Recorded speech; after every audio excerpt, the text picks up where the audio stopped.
సీరియస్గా తీసుకుంటున్నారా, సిపిఐ రామకృష్ణ గారిని సీరియస్గా తీసుకుంటున్నారా, సిపిఎం శ్రీనివాసరావు గారిని సీరియస్గా తీసుకుంటున్నారా, షర్మిలను సీరియస్గా తీసుకుంటున్నారా అంటే వీళ్ళిద్దరితో పోల్చుకుంటే ఆమెకు కొంత వాల్యూ ఎక్కువ ఉంటుంది, జగన్ సోదరి కావడం.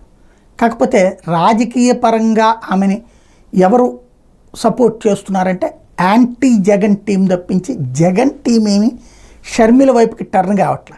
షర్మిల మాట్లాడే మాట ప్రతి ఒక్కటి వాళ్ళని గుచ్చుతోందే తప్పించి కరెక్ట్ మాట మాట్లాడుతోంది షర్మిల, అటువైపుకి వెళ్ళిపోతే మనం బెటర్ అన్నటువంటి ఆలోచన ఏ ఒక్క నాయకుల్లో రావట్లేదు, ఏ ఒక్క కార్యకర్తలోనూ రావట్లేదు.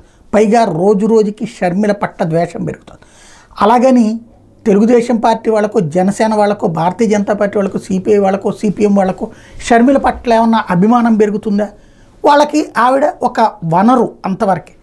అంటే జగన్ని తిట్టిపోయడానికి వాళ్ళ కుటుంబం నుంచినే ఒక మనిషి అన్నటువంటి రూట్లోనే చూస్తున్నారు. నేను షర్మిల బొత్సాని విమర్శిస్తూ నేను కుటుంబం గురించి మాట్లాడితే ఎవడు బయట తిరగలేడు ఈ మాట్లాడుకొచ్చింది.